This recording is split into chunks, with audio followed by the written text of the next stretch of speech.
Hello dear students, यहाँ पे एक जे एडवांस का क्वेश्चन ले रखा है जो किसी स्टूडेंट के द्वारा पूछे गए क्वेश्चन में से ही है। ठीक है, तो चलिए स्टडी करते हैं, इसके बाद इसका सोल्यूशन कॉन्सेप्ट जो है अच्छे से समझते हैं बेटा। Okay, so question is a radioactive element is produced at a rate proportional to, आपको दे रखा है टी की power 3 and decays with the decay constant of lambda equal to, दे रखा है 3 second inverse at T equal to T one बोला है। Number of atoms of the given element is minimum and at t equal to t2 activity of the sample is minimum. Okay, if nt represent number of atoms of the element at any time t, then आपको बताना है nt1 divided by nt2 will be, options आपको दे रखे हैं just to can see. Let's see the solution बेटा, समझते हैं यहाँ पे इसके कॉन्सेप्ट को। तो सबसे पहले यहाँ पे देखो आपको गिवन क्या है। ठीक है, सो हमें गिवन है प्रोडक्शन रेट, क्लियर है, और प्रोडक्शन रेट जो है बोला है डायरेक्टली प्रोपोर्शनल टी की पावर 3। ठीक है, प्रोडक्शन रेट को हम यहाँ पे पीटी से रिप्रेजेंट कर रहे हैं, that is directly proportional T की पावर 3। ठीक है, अब यहाँ पे जब प्रोपोर्शनलिटी साइन हटाओगे तो हमारे पास पीटी इक्वल टू आ जाएगा केटी की पावर 3। ठीक है, और डी के कांस्टेंट दैट इज लैम्डा आपको दे रखा है 3 सेकंड इनवर्स। ठीक है, यहाँ से हमारे पास नंबर की जो रेट होगी DN by dt equal to, that is equal to आपके पास यहाँ पे प्रोडक्शन रेट माइनस आपके पास यहाँ पे डीके रेट। ठीक है, तो ये चीज हो जाएगी। ठीक है, सो हमारे पास यहाँ पे प्रोडक्शन रेट कितनी है केटी की पावर 3 माइनस, और ये डीके रेट कितनी हो जाएगी lambda N into T. Clear है बेटा, सी हमारे पास यहाँ से निकल के आ जाएगा। अब ये मेरे पास इक्वेशन नंबर चाहो तो इसको 1 बोल सकते हो। अब यहाँ पे देखो क्वेश्चन में मेंशन क्या किया है कि एट टी इक्वल टू टी1 पे जो आपके पास नंबर है, जो आपके पास नंबर है दैट इक्वल टू क्या बोला है, मिनिमम है भाई। ठीक है, अब देखो यार मैथमेटिक्स में क्या होता है ना, जब मिनिमम मैक्सिमम की बात करता है यहां से dn बाई dt जो हो जाएगा दैट इज इक्वल टू 0। ये किसके लिए है, इट इज फॉर क्या, एन मिनिमम। ठीक है, ये चीज यहाँ पे आ जाएगी। अब हमारे पास जो इक्वेशन नंबर 1 है इसको डिफरेंशिएशन करने की जरूरत नहीं, जस्ट आपको ये dn by dt just equate कर दो 0 से बेटा। Eight t equal to t1 जो है वैल्यू यहाँ पे पुट कर देना, तो कितना हो जाएगा k t1 का q और माइनस यहाँ पे लैम्डा एंड t1। ठीक है, ये चीज आ जाएगी। अब ये इधर लेके आओगे तो कितना हो जाएगा lambda and t1 equal to इधर हो जाएगा के t1 की पावर 3।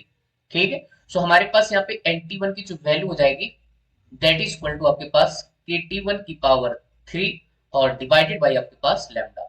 अब लैम्डा लैम्डा की वैल्यू जो है बाद में रखेंगे, अभी फिलहाल इसको यहाँ पे लिख के छोड़ देते हैं। क्लियर है, ये हमारे पास इक्वेशन नंबर 2 हो जाएगी। ओके, सो अब नेक्स्ट सेकंड केस में उसने बोला है कि भाई at T equal to T two जो है आपके पास एक्टिविटी, एक्टिविटी यहाँ पे आर से लिखते हैं, कई बार ए से लिखते हैं, दैट इज मिनिमम। ठीक है, तो अब यहाँ पे ये चीज मिनिमम है। अब यहाँ पे हमारे पास जो आर होता है activity that is D N by D T. ठीक है, यहाँ पे माइनस भी आप लगा सकते हो, कोई बड़ी बात नहीं है। तो फिलहाल तो अपने को यहाँ पे कॉन्सेप्ट रखना है, तो आर इक्वल टू आपके पास D N by D T, और D N by D T की वैल्यू ऑलरेडी अपने को मालूम है कितना होता है, आपके पास ऑलरेडी गिवन है ऊपर के टी की power 3 minus lambda and T.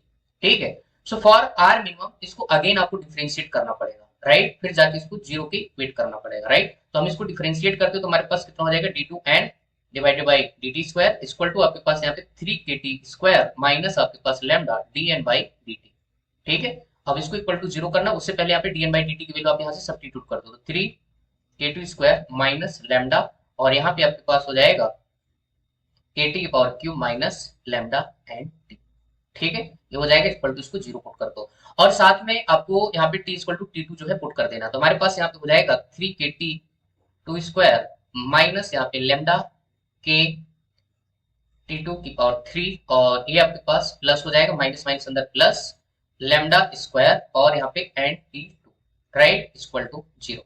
अब हमें ये वाला टर्म निकालना बेटा, आपके पास एन टी टू, तो हम क्या करते हैं इस चीज को उधर ले जाते हैं। ठीक है, ये वाला टर्म उधर फेंकते हैं, तो हमारे पास lambda square and T two equal to हो जाएगा आपके पास लेमडा के टी टू की पावर 3 माइनस 3 के टी टू का स्क्वायर, राइट। ये वाला टर्म उधर जाएगा तो प्लस हो जाएगा, ये वाला टर्म उधर जाएगा माइनस, और ये आपका प्लस हो जाएगा। ठीक, अच्छा, अब यहाँ पे क्या करते हैं भाई, ध्यान से देखिए, आपके पास जो एन टी टू की वैल्यू आ जाएगी that is equal to lambda के टी टू की पावर 3 माइनस 3 के टी टू का स्क्वायर और डिवाइडेड बाई आपके पास यहाँ पे लेमडा स्क्वायर। चाहो तो यहाँ से कुछ कॉमन ले सकते हो, क्या कॉमन ले सकते हो बेटा, ध्यान से देखो, के कॉमन आ जाएगा, और साथ में अगर लेमडा की वैल्यू 3 आप पुट कर दोगे तो 3 भी कॉमन आ जाएगा, तो यहाँ पे हो जाएगा 3 के और अंदर बन जाएगा t⁻³ माइनस t2 का स्क्वायर, ठीक है। और नीचे हमारे पास यहाँ पे लैम्डा स्क्वायर, चाहो तो आप 3 वैल्यू पुट कर सकते हो, 3 का स्क्वायर यहाँ पे 9 हो जाएगा, तो अपन बाद में कर लेंगे, ठीक है। तो हमारे पास nt2 आ गया और ऑलरेडी अपने को यहाँ पे nt1 मान, ओके गाइस। तो अब यहाँ पे इन दोनों को भाग लगा देते हैं, nt1 डिवाइडेड बाई आपके पास यहाँ पे nt2, तो कितना हो जाएगा, ध्यान से देखिए, आपके पास कितना हो जाएगा, kt⁻³ डिवाइडेड बाई लैम्डा, और यहाँ से आपके पास लैम्डा स्क्वायर ऊपर जाएगा, नीचे आपके पास बचेगा 3k t2 का क्यूब माइनस आपके पास t2 का स्क्वायर, राइट। बेटा ध्यान से देखो, k ने k को मारा, एक लैम्डा कट गया, तो यहाँ से कितना बन जाएगा, lambda t1⁻³ divided by 3t2⁻³ minus t2⁻2, right. अब बेटा लैम्डा की वैल्यू कितनी होती है, 3 होती है, ठीक है। तो जैसे ही आप 3 वैल्यू रखोगे तो ये भी बल्ले बल्ले, तो जस्ट आपके पास जो आंसर आ जाएगा that is t1⁻³ divided by t2⁻3 minus t2 का स्क्वायर, ठीक है। This is the ratio of nt1 to the nt2, ठीक है। सो आई होप यार आपको सोल्यूशन अच्छे से क्लियर हो गया होगा, ठीक है। एक एक स्टेप हमने यहाँ पे सॉल्व करने की कोशिश की है बेटा, ओके। तो चलिए बेटा देखते हैं इस पर्टिकुलर क्वेश्चन का आंसर क्या चाहिए, okay guys. Just you can see is the correct answer of this question guys, ठीक। सो आई होप आपको सोल्यूशन अच्छे से क्लियर हो गया होगा। तो चलिए मिलते हैं फिर आपको नेक्स्ट वीडियो, तब तक के लिए thank you, good luck to all.